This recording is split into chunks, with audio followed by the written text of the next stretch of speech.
بسم اللہ الرحمن الرحیم۔ السلام علیکم۔ پاک نیوز 91 میں خوش آمدید دوستو، چینل کو سبسکرائب کریں اور بیل آئیکن کو ضرور دبائیں تاکہ ہر ویڈیو آپ کو وقت پر ملے۔ دوستو، پاکستان کی فوج اور ISI دنیا کی بہترین فورسز میں شمار ہوتے ہیں اور جس کا مقام دنیا کے آرمی میں سب سے ٹاپ پر ہے۔ جب ہم سیکیورٹی ایجنسیز کی بات کرتے ہیں تو دنیا کی سب سے ٹاپ رینکنگ ایجنسی ISI کا نام ہر پاکستانی نہایت فخر اور انتہائی محبت کے ساتھ لیتا ہے۔ یہ ہمارے وہ ہیروز ہے جو وطن عزیز کے خلاف ہونے والے دشمن ایجنسیز کے مشن کو مکمل طور پر ناکام بناتے ہیں، اور اگر وطن عزیز کے اندر کوئی ایجنٹ گھستا ہے تو اس کی گردن دبوچ لیتا ہے، جس کا زندہ مثال بھارت کا جاسوس کلبھوشن یادو ہے۔ کبھی ہماری یہ ہیروز جیسے ہی کوئی جاسوس ملک کے اندر داخل ہوتا ہے تو اسی وقت پکڑ لیتا ہے، تو کبھی اس کا پیچھا کر کے اس کو ڈیل دے کر اس کی کمپلیٹ ٹیم اور گینگ تک رسائی حاصل کر لیتے ہیں اور ان کی گردنیں دبوچ لیتے ہیں۔ یہ ہماری ہیروز کے کام کرنے کا ایک الگ طریقہ ہے۔ دوستو، آج ہم بات کرنے جا رہے ہیں ایک ایسے بھارت کے رہنے والے حامد نہال انصاری کے بارے میں جو 2012 میں براستہ تورخم بارڈر کابل سے پاکستان انٹر ہوا تھا۔ یہ حامد نہال انصاری کون ہے؟ یہ پاکستان کیوں آیا تھا؟ آج کل حامد نہال انصاری کہاں ہے؟ اور ہمارے ہیروز نے حامد نہال انصاری کو کیسے پکڑا تھا؟ دوستو، سب سے پہلے ہم دیکھیں کہ حامد نہال انصاری کون ہے۔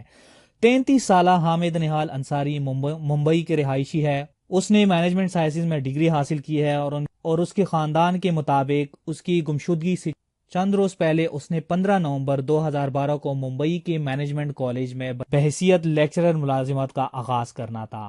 حامد نہال انصاری کی والدہ فوزیہ انصاری ممبئی میں ہندی کی پروفیسر اور کالج کی وائس پرنسپل ہے۔ ان کے والد نہال احمد انصاری بینکنگ کے شعبے سے وابستہ ہے، جبکہ ایک بڑے بھائی ڈینٹسٹ ہیں۔ اب آتے ہیں کہ وہ پاکستان کیسے آیا تھا۔ اس حوالے سے یہ سوالات اہم ہیں کہ وہ ممبئی سے یہاں کیسے پہنچے اور ان کے آنے کا مقصد کیا تھا۔ 4 نومبر 2012 میں حامد نہال انصاری نے ممبئی سے کابل کے لیے فلائٹ لی، جس کے بارے میں انہوں نے اپنے خاندان والوں کو بتایا تھا کہ وہ ایک ہوائی کمپنی میں ملازمت کے لیے انٹرویو دینے جا رہے ہیں۔ انہیں شیڈیول کے مطابق 15 نومبر کو گھر واپس لوٹنا تھا، لیکن کابل پہنچنے کے چند روز بعد گھر والوں سے رابطہ ڈسکنیکٹ ہو گیا اور اس کی فون بھی بند ہونے پر ان کے گھر والوں کو تشویش لاحق ہو گئی۔ مبینہ طور پر اس دوران حامد انصاری کابل سے جلال آباد گئے اور وہاں سے بغیر سفری دستاویزات اور پاسپورٹ کے پاکستان میں تورخم کے راستے داخل ہوئے۔ انہوں نے 2 دن کرک میں قیام کیا اور کوہاٹ پہنچے۔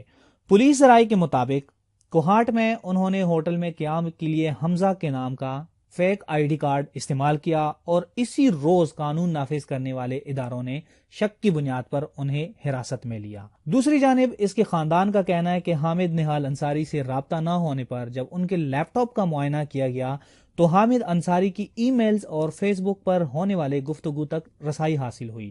حامد نہال انصاری کے خاندان کے مطابق فیس بک پر ہونے والے گفتگو سے یہ انکشاف ہوا کہ وہ انٹرنیٹ پر پاکستان کے صوبہ خیبر پختونخوا کے شہر کوہاٹ میں کسی لڑکی کے ساتھ رابطہ اور بظاہر وہ اسی سے ملاقات کے لیے وہاں جانا چاہتے تھے۔ اس کے بعد حامد انصاری کی والدہ نے دعویٰ کیا تھا کہ ان کے بیٹے کہ فیس بک پر چند پاکستانی شہریوں کے ساتھ روابط تھے اور انہی کے کہنے پر انہوں نے یہ راستہ چنا تھا۔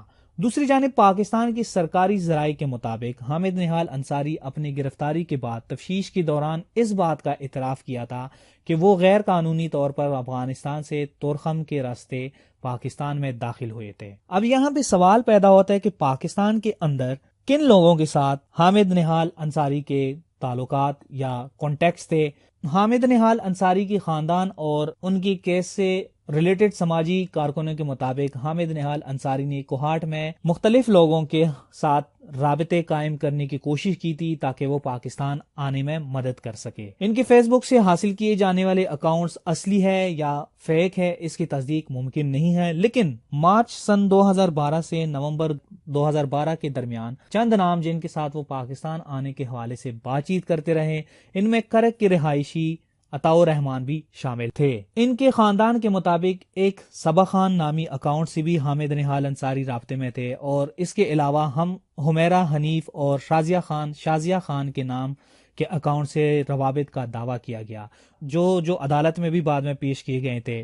2012 میں جب حامد نہال انصاری کو پاکستان کے حساس ادارے نے گرفتار کر لیا تو حامد نہال انصاری کی فیملی جو ہے انہوں نے گمشدگی کی، تو ان کی فیملی نے جب ای میلز اور فیس بک تک رسائی حاصل کی تو پتہ چلا کہ وہ پاکستان گیا ہے، اور تو اس بیس پر حامد نہال انصاری کی فیملی نے پشاور ہائی کورٹ میں پاکستانی وکلاء کے ذریعے فوزیہ انصاری جو کہ حامد نہال انصاری کی والدہ ہے کی طرف سے اپنے بیٹے کی بازیابی کے لیے حبس بجا کی درخواست داخل کی گئی، جس پر وزارت دفاع کی طرف سے جواب داخل کیا گیا تھا کہ ملزم حامد نہال انصاری کو ایک حساس ادارے نے گرفتار کر رکھا ہے اور اس کے خلاف فوجی عدالت میں کارروائی چل رہی ہے۔ فروری سن 2016 میں ایک فوجی عدالت نے حامد نہال انصاری کو جاسوسی کے الزام میں 3 سال قید کی سزا سنائی۔ اس وقت سرکاری ذرائع کا کہنا تھا کہ حامد نہال انصاری نے تفتیش کے دوران اس بات کا اعتراف کیا تھا کہ وہ غیر قانونی طور پر افغانستان سے طورخم کے راستے پاکستان میں داخل ہوئے اور ان کی آمد کا مقصد جاسوسی کرنا تھا۔ دوستو، حامد نہال انصاری کے مقدمے کا ایک اہم پہلو پاکستانی صحافی زینت شہزادی کی گمشدگی ہے۔ جیسے زینت شہزادی لاہور میں ایک مقامی چینل کے لیے کام کرتی تھی، وہ حامد نہال انصاری کی کیس میں ان کے والدین کے ساتھ رابطے میں تھی۔ زینت شہزادی نے ممبئی میں حامد نہال انصاری کی والدہ سے رابطہ کرنے کے بعد ان کی جانب سے جبری گمشدگی کا مقدمہ دائر کیا تھا، اور جولائی سن 2015 میں زینت شہزادی کے توسط سے ہی فوزیہ انصاری کی جانب سے اس وقت کے ISI سربراہ لیفٹیننٹ جنرل رضوان اختر اور ملٹری انٹیلیجنس سربراہ لیفٹیننٹ جنرل رضوان ستار کو ایک خط ارسال کیا گیا تھا۔ فوزیہ انصاری کی جانب سے اس خط میں اللہ رحم کیجئے کے الفاظ اردو میں لکھے گئے تھے، اور اسی دوران زینت شہزادی لاپتہ ہو گئی۔ انسانی حقوق کے لیے سرگرم وکیل ہنا جیلانی کے مطابق زینت شہزادی 19 اگست 2015 کو اس وقت لاپتہ ہوئی تھی جب رکشے میں دفتر جاتے ہوئے 2 کرولا گاڑیوں نے ان کا راستہ روکا۔ مسلح افراد نکلے اور انہیں زبردستی گاڑی میں ڈال کر لے گئے۔ زینت کی گمشدگی کے دوران ان کے بھائی صدام نے بھی خودکشی کر لی تھی، اور ان کی والدہ نے BBC اردو کو ایک انٹرویو میں بتایا تھا کہ وہ زینت کی طویل گمشدگی سے دل برداشتہ ہو گیا تھا۔ گمشدگی یا اغوا کے سوا 2 برس بعد اکتوبر سن 2017 میں زینت شہزادی کو بازیاب کروا لیا گیا۔ اس وقت لاپتہ افراد کی کمیشن کے سربراہ جسٹس ریٹائرڈ جاوید اقبال کا کہنا تھا کہ زینت شہزادی کو افغانستان اور پاکستان کے سرحدی علاقے سے بازیاب کروایا گیا۔ تاہم زینت شہزادی کی بازیابی کے بعد انہوں نے یا ان کے خاندان نے میڈیا سے پردپوشی اختیار کر لی۔ اب آتے ہیں ہم حامد نہال انصاری کی رہائی کے متعلق۔ حامد نہال انصاری کی 3 سال قید کی سزا 16 دسمبر کو مکمل ہو جائے گی، اور قانون کے مطابق انہیں جیل میں رکھنے کا کوئی قانونی جواز موجود نہیں ہوگا۔ حامد نہال انصاری کی وکیل قاضی محمد انور نے ایک میڈیا چینل سے بات کرتے ہوئے بتایا کہ انہوں نے اس کیس کی ایک پٹیشن جولائی سن 2018 میں فائل کی تھی کہ حامد انصاری کی 16 دسمبر کو سزا ختم ہونے والی ہے، تو ان کی سفری اور دیگر دستاویزات مکمل کی جائے تاکہ سزا ختم ہونے پر انہیں انڈیا حوالگی کا کام بروقت مکمل ہو سکے۔ اس پر پشاور ہائی کورٹ نے وفاقی حکومت کو نوٹس جاری کیا، جس کے جواب میں وزارت داخلہ کی جانب سے جواب داخل کیا گیا کہ جس دن ان کی رہائی ہوگی اسی روز انہیں انڈیا پاکستان کے درمیان معاہدے کے مطابق واگا بارڈر پر انڈین حکام کے حوالے کر دیا جائے گا۔ حامد نہال انصاری اس وقت مردان ڈسٹرکٹ جیل میں ہے۔ وہ بظاہر تندرست حالت میں ہے، جس کے بارے میں ان کے خاندان کو آگاہ کر دیا گیا ہے۔ اور یاد رہے دوستو، 30 نومبر کو اسلام آباد میں وزیر اعظم عمران خان سے انڈین صحافیوں کی بات چیت کے دوران انڈین صحافی راجدیپ سردیسائی نے حامد نہال انصاری کی کیس کا سوال اٹھایا تھا۔ اس پر عمران خان کا کہنا تھا کہ انشاءاللہ ہم اپنی طرف سے پوری کوشش کریں گے۔